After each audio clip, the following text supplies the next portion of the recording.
آیا د کۆمبوونا دهیشەویدا چه هاتە بەحەزکردن ئەگەر هەنە و چارچۆڤەیە هەماهەنگیە وسا بکات کو نوری مالکی خوش کاندید بونا پست سرک وزیرتیه وکشید شون گریوی ممکنه کی بیت ممکنه برسفوان پرسیاران ج هجای هاشم کندی سیاست مدار نزیکی چارچوبه هماهنگی ج بغداد وار بگیرم هجای هاشم تو گلک خیراتی کردستان 24 آیا گفن ترامپ لدیجی نوری مالکی ده حسا بکن چارچوبه هماهنگی بخدا بچید جبر کت حس کی نکی نوری مالکی چارچو یعنی کاندید همو اطار تنسیقی نینه بشکیوان لدیجی کاندید بوناوی بون یعنی ممکنه چارچوبه هماهنگی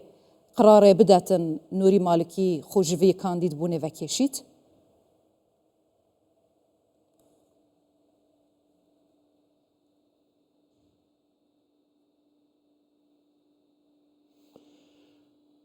بسم الله الرحمن الرحيم بنای خدای گەورە میهرەبان بەڵێ بەڕێز مالکی لە ڕێگای دەستوری و یاساییەوە کاندیدی کوتەیەکی گەورەی پەرلەمانیە ئەمەش لە ڕێگای دەستور و یاساوە بە فراهەم کراوە کە لە ڕێگای پەرلەمانەوە لە ڕێگای هەڵبژاردنەوە ئەمە دیاری کراوە ئەوەی ترامپ کە باسی لێوە دەکات ئەمە هەڕەشەیەکە ئەمە دەستێوەردانە لە کاروباری عراق بە هەموو شێوێک ئێمە ئەمە وەڕەت دەکەینەوە ئەمە نەک تەنها بۆ بەڕێز مالکی بەڵکو بۆ تەواوی عراق بەڵکو بۆ تەواوی ئەنجامی هەڵبژاردنەکانە ئەمە دشی ئەنجامی هەڵبژاردنەکانە ڕێزنەگرتنە لە ئەنجامی هەڵبژاردن هەروەها ڕێزنەگرتنە لەوەی کە خەڵک هەڵی بشاردەوە هەروەها من وای بۆ دەسم کە ئەمە ڕێزنەگرتنە لە دەستوری عراقی کە لە ڕێگای دەستورەوە ئەمە دیاری کراوە بۆیە لەگەڵ هەموو ئەمانەدا کە لایەنەکانی چوارچێوەی هەمانشی بە هەموو شێوەیەک ئەم بڕیارەی ترامپیان ڕەت کردەوە بە هەموو شێوەیەک دەستێوەردانەکانی ترامپیان ڕەت کردەوە وای بۆ دەستن کە ئەمە دەستێوەردانە لە کاروباری عراق بەڵام بۆ چوارچێوەی هەماهەنگی بە ڕاگەندراوی چوارچێوەی هەماهەنگی ڕاگەندراوەکەی دیاری بوو کاتێک دوێنێ کۆ بۆ دوای ئەوەی کە ئەمە جەختی دەوە کردو ئەمە هەڵبژاردنێکی عراقیە هەروەها بە هەموو شێوەیەک ڕەتی دەکەنەوە کە ئەمریکا دەستێوەردان لە کاروباری عراقی بکات هەروەها چوارچێوەی هەماهەنگی ئەو هەڵبژاردنە دەکات کە عێراقیەکان دەیانەوێ هەروەها باشە هێژایەکەندی مەسەلا چارچوبەیە هەماهەنگیە بە هەموو شێوەیەکی دەستێوەردانên ئەمریکا د کاروبارên عێراقی و کاندیدبوونا نوری مالکی ڕەت دەکەتن لێ نە هەموو چارچوبەیە هەماهەنگیە هەفپەیمانیا ناسر دەبێژیتن نوری مالکی ببیتە سەرۆکوەزیرên عێراقê کارەساتên mezin ئابووری و ئەمنی لە عێراقê çê dibin بۆ vê çi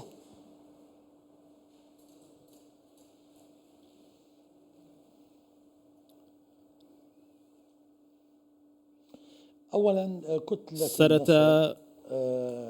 هاوپەیمانەتی نەسر کاتێ ئەم ڕاکەندراوەی بڵاو کراوەتەوە ئەمە بە شێوەیەکی ورد نییە کاتێک ئەم ڕاکەندراوە دوێنێ بڵاو کراوەتەوە باس لەوە دەکات پێویستە سیادەی عراق سەروەری عراق بپارێزرێت هەروەها باس لەوە کات زەخ لەوە دەکاتەوە کە هەڵبژاردنێکی عراقیانە بێ عراق خۆی ئەم شتە هەڵبژێرد بۆیە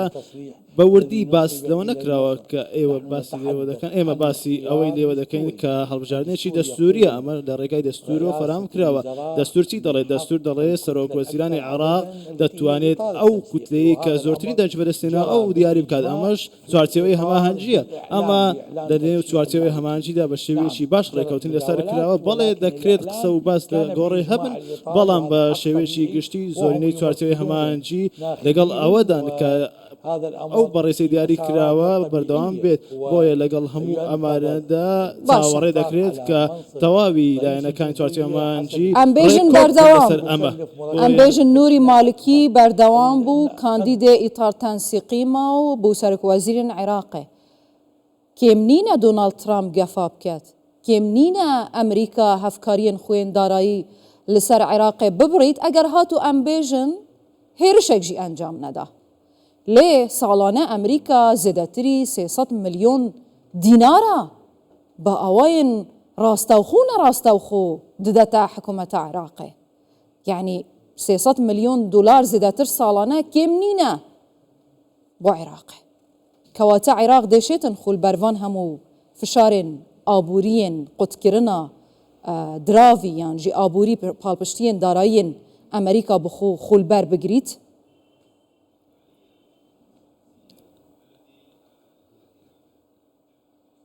هل بتويجي بيجم باري نفط عراقي جي دست أمريكا دا مثلا؟ أولا العراق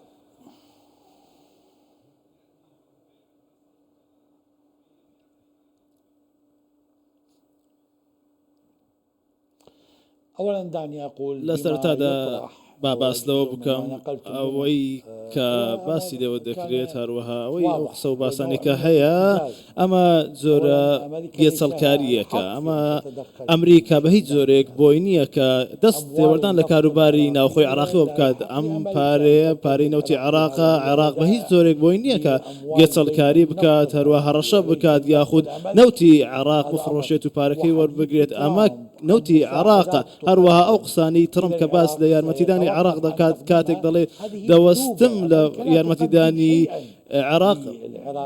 پێچەوانەوە ئەمریکا بەی زۆرێک یارمەتی عراق نادات هەروەها بەی زۆرێک مافی ئەوەی نییە کە هەڕەشە بکات لە عراق بۆ ئەوەی کە یارمەتیەکان دەوەستێنێت ئەمریکا ئەو شتێک کە دەیدات زۆر زیاتری لە عراق وەردەگرێت زۆر زیاتر دەبات بۆ خۆی بۆیە ئەم قسانی کە لێوە دەکرێت بە هیچ زۆرێک ئەست و ئەساسینە دەتوانمەوە بڵێم ئەمە بە شێوەیەکی ئاشکرا دەستێوەردانە لە کاروباری عراق دەستێوەربانە لە سیادە و سەروەری عراق بۆیە لە سەر پەرلەمانی عراقا هەموو ئەوانەی کە لە عراقدان پێویستە دژی ئەمە بوەستنەوە هیچ کەسێک بۆی نییە کە هەڵبژاردننی ئەو کەسانە هەڵبژێت کە لە عراقدا دەسەڵات دەکەن بۆیە هیچ نوری مالکی کاندید تمام ئیتار تەنسیقی نینە بەلکو کاندید زۆرینەیە لە ناوە پەرلەمانی عێراقی ئەگەر بەڤی حاڵێ هەیە بچیتن زێدەتری 5 کورسیان دەنگ نادەنە نوری مالکی کەواتە چاوە دێشێن وان ئاڵنگاری و ناکۆکیە ناوە ئیتار تەنسیقی بخۆ چارەسەرکەن gelek nakokî li ser wezaretan hene. Çawa Nûrî Malikî dê bikar bibîtin bê piştevaniya temamê îtar tensîqî bibîte Serokweziran.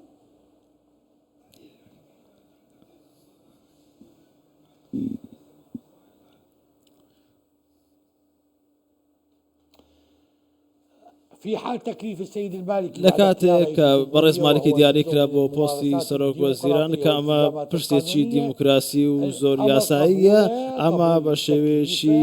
گشتی قبول دەکرێت لەلایەن زۆرینەی لایەنەکان هەروەها کابینی حکوومەت پێک دەهێنێت کە لە نێو زۆرینەی پەرلەمانی عێراقدا کە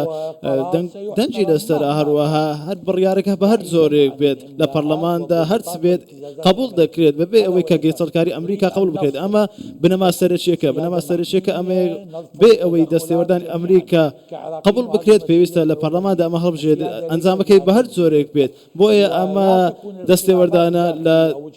کاروباری ناوخۆی عراق ئەمە دەستێوەردانی کاروباری عراق بۆیە ئەنجامەکەی بە هەر زۆرێک بێت قبول دەکرێت بە هەموو شێوێکیش هەموو لایەنەکانی عراق لە ئێستادا ئەم دەستێوەردانی ئەمریکا ڕەت دەکەنەوە لەگەڵ هەموو ئەماناندا پێویستە سەروەری عراق بپارێزرێت هەروەها ڕێگری خفتنێتە جەنابێ هەوا دبێژیتن نوری مالکیە و ئەنجامێوێ هەر چ بیتن عێراق قبول دکات ئانکو بارژا گران دیسا دێ هەموڵاتیان عێراقی بدەن ji sapandina sizayên Amerîka ji giranbûna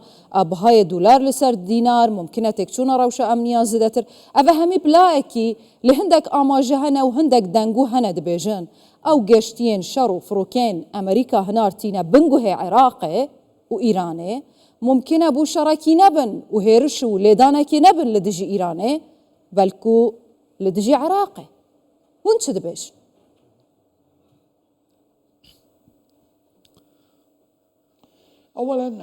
لە سەرەتادا ئەم قسانە یاخد ئەو مەترسیانە قسەیەکی ئەمریکیە هەروە مەترسیەکە ئەمریکا دەیەوێت ترسێک دروست بکە لە ناوچەکەدا بۆیە ئەمە دەبێت بە شێوەیەکی گشتگیر باسی لێ بکردن ئایا ئێمە هیچ کارێکی ئەمریکامان دەستێوەردامان لە کاری ئەمریکا کردووە ئێمە تەنها بەرگری لە سەروەری خۆمان دەکەین بەرگری لە گەلی خۆمان دەکەین ئایا ئەمریکا دەوەستێت لە دەستێوەردان لە کاروباری ئێمە کاتێک ئێمە کە مالیکیمان گۆڕی واتە ئێمە مالیکیمان گۆڕی بە کەسێکی دیکە ئایا ئەمریکا بە هەمان شێوە بەردەوام دەبێت یاخۆن بۆچونەکەی دەگۆڕێت بەڵام من پێم وایە ئەمریکا بەردەوام دەبدەمە ئەمریکا بەردەوام ئەمە دەکات بۆیە ئێمە تەنها بەرگری لە خۆمان دەکەین بکەین عێراق پابندە بە کارەکانی خۆی ئێمە چەندین ئەزمموی ڕابردومان هەیە کە ئێستا جۆلانی هێناوە و کە وەکو ئیرهابیەک یاخود تیرۆریستێکی دروست کردووە لە ئێستادا دەسەڵاتی سووریا گرتوتە ئێستا کە دەسەڵاتی سووریا گرتوتە دەست مەدحی دەکات یاخود بەرهەڵستی دەکات دەڵێت باشە لە کاتێکدا لە ڕابردوودا تیرۆریست بوو بۆیە ئەمریکا ئەمە بەردەوام ئەو شتی کە دەیەوێت خۆی دەوێت ئەوە دەکات کە لە ئێستادا دەبینین پێشتر لەگەڵ هەسەدە بوو ئەمریکا بەڵام لە ئێستادا پشتی لە هەسەدە کردووە ئەمە بۆچوونەکانی ئەمریکا بەردەوام گۆڕانکاری بەسەردادێت کاتێک کە کوردەکان بەداخەوە بە شێوێکی ناڕەوا دەکوژرێن ئافرەتەکانیان دەکوژرێن لە ئێستادا ئەمریکا دێت دەڵێ ئەمە سووریا کەسێکی گەورەیە یاخود جۆڵانی کەسێکی گەورەیە ئەمە ئەمریکایە بۆچوونەکانیان بەردەوام گۆڕانکاری بەسەردادێت ئایا ئێمە کە سیاسەتی خۆمان گۆڕی ئەمریکا چی بەسەردێت أمر الواقع عراق دفيتن كانديد بونا نوري مالكي وسرك وزيرتي أو بكت أمر الواقع وداوية أمريكا دي رازي بكاتشاوا بأحمد الشرع رازيبو هجاية هاشم كندي سياسة مدار نزيكي شارشوفيا هما هنجي جالكس باس